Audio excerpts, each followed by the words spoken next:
మహాగణాధిపతయే నమః. ఓం గురుభ్యో నమః. ఓం శ్రీమాత్రే నమః. పరమేశ్వర స్వరూపమైనటువంటి జ్యోతిష, వాస్తు మరియు ఇతర అనేకమైనటువంటి శాస్త్రములను మనకు అందించినటువంటి మహర్షులకి నమస్కారం. హయగ్రీవ హయగ్రీవ హయగ్రీవేతియో వదయత్తస్స నిస్సరతే వాణి జనుకన్యా ప్రవాహవత్.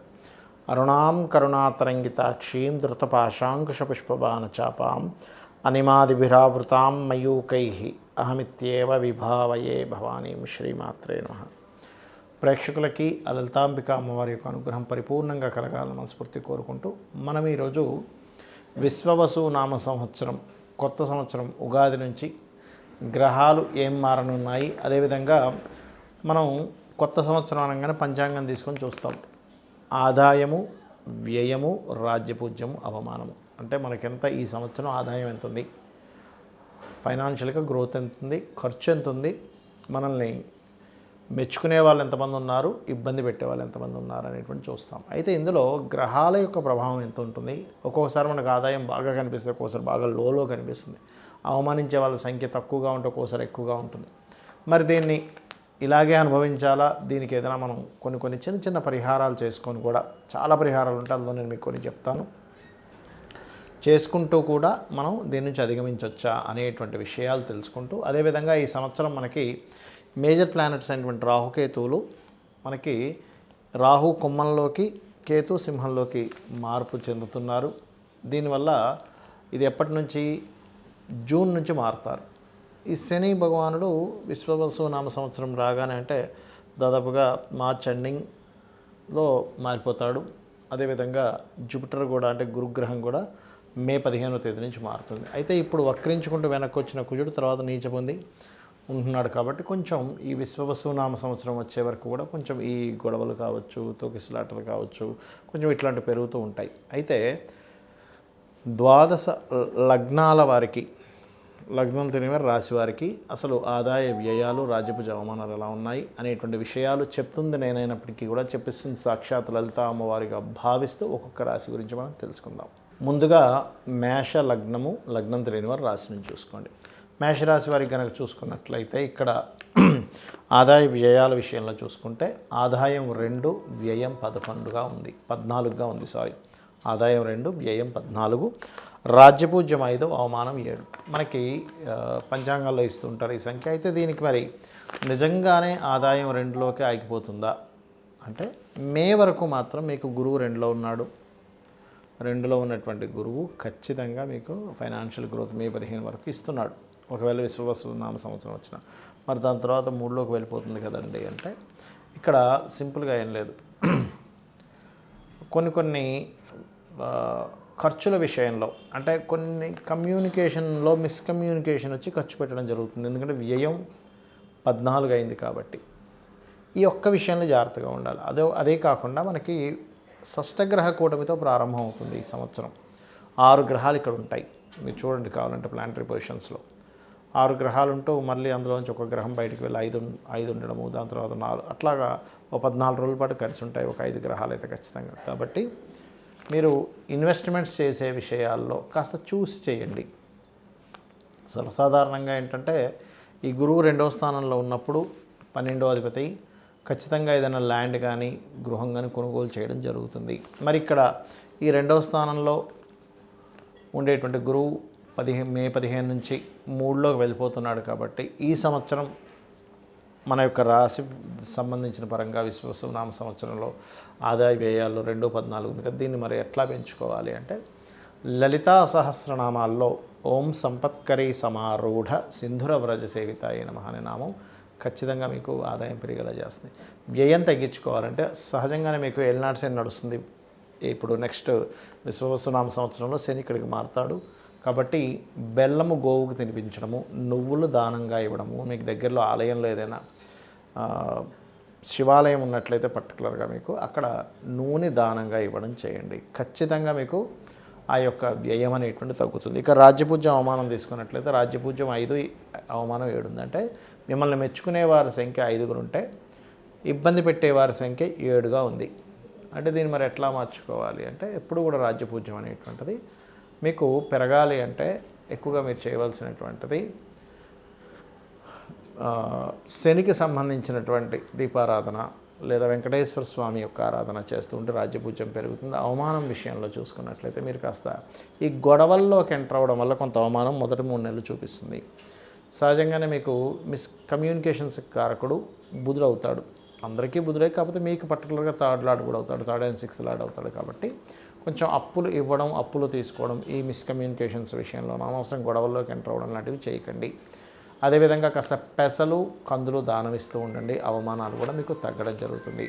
ఇక మిగతా అంశాలు ఎలా ఉన్నాయి అని చెప్పి చూసుకున్నట్లయితే ఈ సంవత్సరం మొదటి 3 నెలలు కాస్త ల్యాండ్స్ తీసుకునేటప్పుడు, వాహనాల మీద వెళ్ళేటప్పుడు కొద్దిగా జాగ్రత్తగా ఉండండి. పర్టికులర్గా లాభంలోకి రాహు వెళ్తున్నాడు. ఇప్పుడు ఆన్లైన్ బిజినెస్ చేసేవారికి బాగుంటుంది. కాకపోతే సంతానం విషయంలో కొంత సంతానం దూరంగా ఉండడము, పంచమ స్థానంలో కేతు వచ్చినందుకు, అదేవిధంగా రాజకీయ సంబంధించిన విషయాల్లో కొంతవరకు మీరు వీలైనంత మట్టుకు దూరంగా ఉండే ప్రయత్నం చేస్తారు. మేషలగ్నం ఆరు మేషరాశి వారు, లేదా రాజకీయంగా కొన్ని కొత్త ఎత్తులు కూడా వేస్తారు. సైలెంట్గా ఉండి ఇట్లాంటివి కూడా జరుగుతాయి మేషం వారికి. అదేవిధంగా గమనించుకున్నట్లయితే ఇక్కడ వివాహ సంబంధించినటువంటి విషయాల్లో గమనించుకున్నట్లయితే పర్టికులర్గా ఇక్కడ వివాహ నిర్ణయాలకు సంబంధించిన విషయంలో కొద్దిగా జాగ్రత్త తీసుకోవాలి. బట్ వివాహ యోగం, ఎందుకంటే గురువు 7వ స్థానాన్ని చూస్తాడు కాబట్టి వివాహ యోగం అయితే ఈ సంవత్సరం మీకు ఉంటుంది, అందులో ఎటువంటి సందేహం లేదు. అదేవిధంగా మీకు ఈ 10వ స్థానాధిపతి ఎప్పుడైతే 12వ స్థానంలోకి శని భగవానుడు ఉన్నాడో, ఉన్న ప్రదేశం కాకుండా వేరే ప్రదేశాలకు ఉద్యోగాల కోసం వెళ్ళడం వల్ల మీకు యోగం అనేటువంటిది బాగుంటుంది. ఇక మీరు చేయవలసినటువంటి దేవతారాధన ఎక్కువగా సూర్య నమస్కారాలు ఎక్కువగా చేయండి. గణపతిని ఎక్కువగా ఆరాధించండి. మే 15వ తేదీ నుంచి ఎప్పుడైతే కేతు మీకు పశ్చిమంలోకి ఉపాసనా స్థానంలోకి వెళ్తున్నాడో, గణపతి ఆరాధన వల్ల ఎక్కడా కూడా రాంగ్ డెసిషన్స్ తీసుకోకుండా మీ యొక్క జీవితం అద్భుతంగా వెళ్తుంది. ఇక్కడ ఈ శని యొక్క మార్పు వల్ల చాలామంది చూసుకునేది ఏంటంటే ఏలినాటి శని వస్తుంది కదా, లేదా అర్ధాష్టమ శని వస్తుంది, అష్టమ శని వస్తుంది, లేకపోతే శని అయిపోతుంది అని కొంతమంది హ్యాపీగా ఉంటే, కొంతమంది ఏమో రాబోతుంది అనేటువంటి దాంట్లో ఉంటారు. అందులో ముఖ్యంగా మేషం వారికి ఏలినాటి శని రాబోతుందని, మీనం వారికి రాశిలోకి వచ్చాడని శని, కుంభం వారికేమో శని ధనస్థానంలోకి వెళ్ళాడని, వీళ్ళు ముగ్గురు కొంచెం మార్పుని గమనిస్తూ ఉంటారు. అయితే ఇక్కడ మీకు చెప్పేది ఒకటే,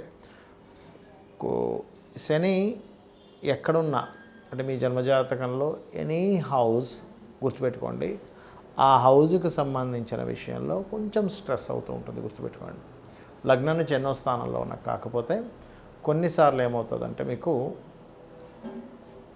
కొన్ని సందర్భాల్లో ఈ శని భగవానుడు ఇచ్చేటువంటి రిజల్ట్స్ ఒక్కోసారి పాజిటివ్గా కూడా ఇస్తాడు, గుర్తుపెట్టుకోండి.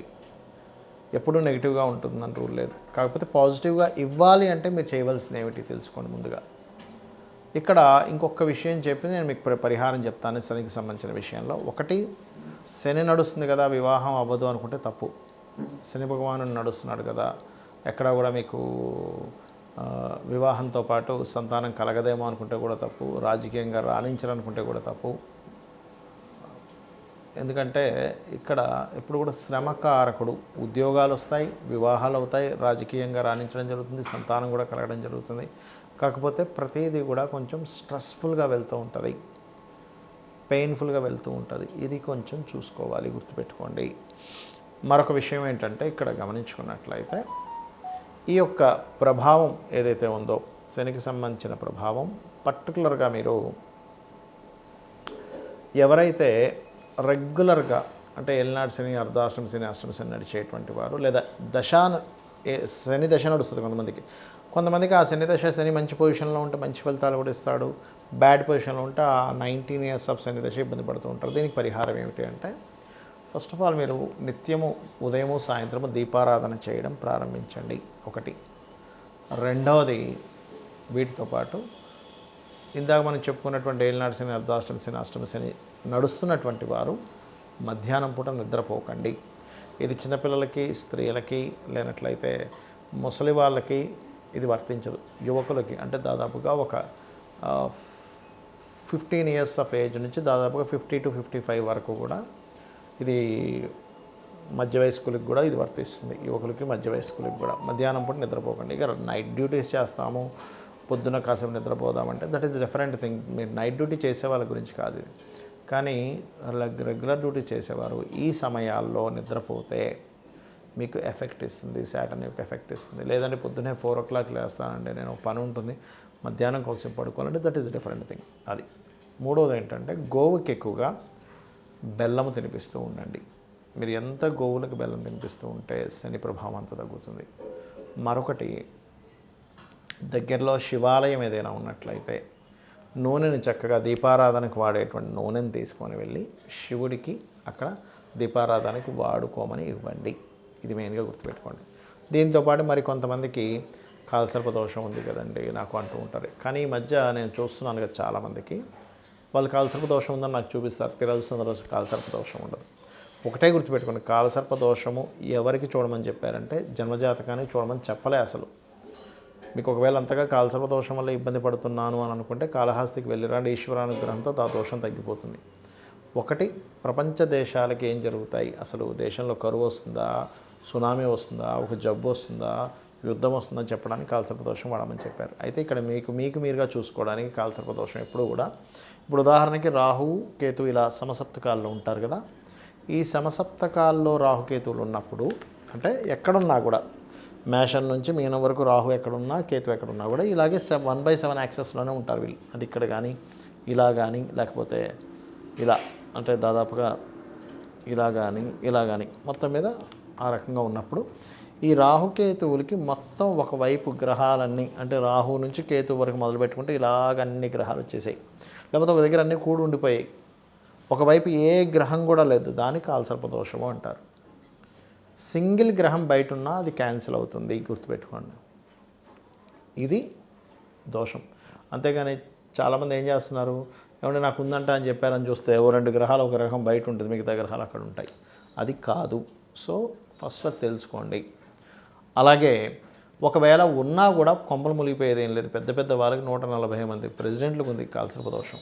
మరి వాళ్ళందరూ దేశాలను ఏలట్లేదా? మెగాస్టార్ చిరంజీవి గారికి కూడా కాలసర్ప దోషం ఉంది. అంత మాత్రం చేత ఆయన ఏమి ఎందుకు పనికి రాకుండా ఏం పోలేదు కదా, గొప్ప వ్యక్తి అయ్యాడు. కాబట్టి వాటిని మీరు పట్టించుకోకండి దయచేసి.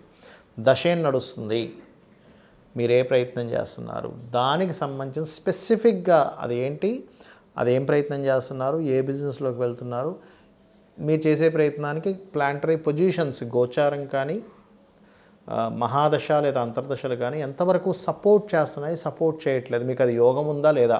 యోగం ఉన్నప్పుడు ట్రై చేయడం వేరు, యోగం లేనప్పుడు ట్రై చేయడం వేరు. అంటే ఉదాహరణకి తిరుపతికి వెళ్తున్నాం, అసలు ఆ రూట్లో తిరుపతి ఉంటే కదా మీరు వెళ్ళి ప్రయాణం చేసినా సరే మీరు ఆ తిరుపతికి వెళ్ళేది, అసలు ఆ రూట్లో తిరుపతే లేదు, ఎంత దూరం అని ప్రయాణిస్తారు, దాన్నే యోగం అంటారు. ఆ రూట్లో తిరుపతి ఉంటే కాదండి ఇంకొంచెం దూరం వెళ్తే రీచ్ అవుతామని చెప్పుకోవచ్చు, అసలు లేదు, పరిస్థితి ఏంటి? కాబట్టి ఏంటంటే ఇక్కడ నేను చెప్పేది ఒకటే, మీరు నిత్యము లలిత అమ్మవారి యొక్క స్తోత్ర పఠనం చేయండి, ఖచ్చితంగా మీకు అన్ని విధాలా బాగుంటుంది. ఆ లలితాంబిక అమ్మవారి యొక్క అనుగ్రహం మీకు పరిపూర్ణంగా కలగాలని, ఈ విశ్వవసు నామ సంవత్సరం మీకు అన్ని విధాలా బాగుండాలని కోరుకుంటూ శ్రీమాత్రే నమః.